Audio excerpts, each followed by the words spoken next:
अरे बहू रानी तो सारा सारा दिन कमरे में बंद रहती है, कोई काम भी नहीं। मैं तो बोर हो जाती हूँ, क्या करूँ। तभी मीना की सहेली रीना उससे मिलने आती है। अरे मेरे घर का भी यही हाल है, बेटा ऑफिस और बहू कमरे में बंद, समय काटे नहीं कटता। लेकिन अब सच मानो तो वक्त ही नहीं है कि वक्त से रोटी भी खा लूं। अरे बहन, मुझे भी बता दे कौन सा जादू चलाया है। मैं भी अब जिंदगी के बचे कुचे दिन आराम से काट लूं। दीवारें देख देख कर तो बोर हो गई हूं मैं। रीना मीना को एक स्मार्टफोन देती है। ये ले, ये है वो छड़ी जो जादू करती है। इसमें मैंने तेरा फेसबुक अकाउंट भी बनाया है, एंजल प्रिया के नाम से। बस अब यहाँ दोस्त बना और सबसे बातें कर। सास को पहले तो उतना समझ नहीं आता है, लेकिन धीरे धीरे वो उसकी आदत डाल लेती है। माँ जी जल्दी से खाना खा लीजिए, मुझे थोड़ा काम है। अरे तू जा, मैं खा लूंगी, अभी वक्त नहीं है।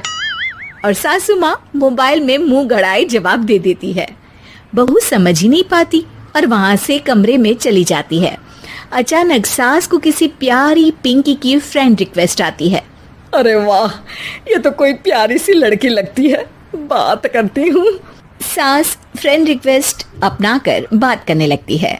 अब क्या था, सास सारा दिन उस सहेली से बात करती, अपनी कहती उसकी सुनती। एक दिन सास फोन पर ही सरगड़ाए।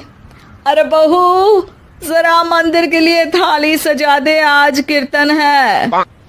बहू फोन पर किसी को मैसेज टाइप करते कहती है। माँ जी क्या है, अब मुझे क्या पता कि आपको कौन कौन से भगवान की पूजा करनी होती है। तभी सास के पास कोई मैसेज आता है। अच्छा अच्छा ठीक है, रहने दे, मैं ही कर लूंगी। अब मैंने मना थोड़ी ना किया है, कर देती हूँ मैं। अब मैंने भी बोला ना कि थोड़ी देर में बात करती हूँ, तो मैं ही कर लेती हूँ, तू जा अपने कमरे में। बहू वहां से चली जाती है। सास मंदिर पहुंचती है और मंदिर की सीढ़ियों पर बैठकर सास फोन पर लिखती है। अरे मेरी बहू सारा दिन अपने कमरे में बैठी रहती है। वहां से रिप्लाई आता है। मैं आपकी बहू को तो जानती नहीं हूँ, लेकिन हाँ एक बात है, हो सकता है आपने उसे ताने दिए होंगे या फिर उसका दिल दुखाया होगा। ऐसा करने पर बहुओं का मन ससुराल से हट जाता है। याद रखिए, बहू और बेटी में फर्क होता है। सास घर जाती है और बहू से बड़े ही प्यार से बात करती है, उसके लिए खाना बनाती है, उसे गिफ्ट में साड़ी भी देती है। जिसके बाद अगले दिन, माँ जी चलिए, आज मैं भी आपके साथ मंदिर चलती हूँ, आते वक्त भोले भैया के गोलगप्पे खाकर आएंगे।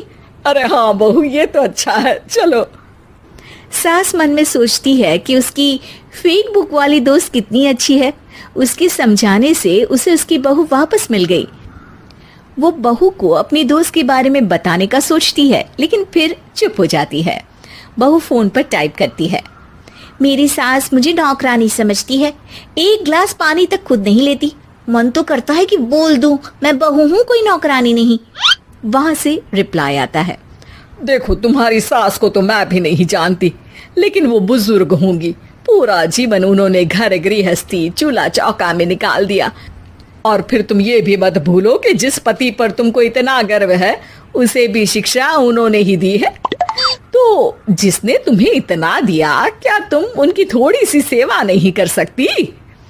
बहू भी अगले दिन से सास का सारा काम करती, उनके पैर दबाती, उनका ख्याल रखती, उनके साथ घूमने जाती।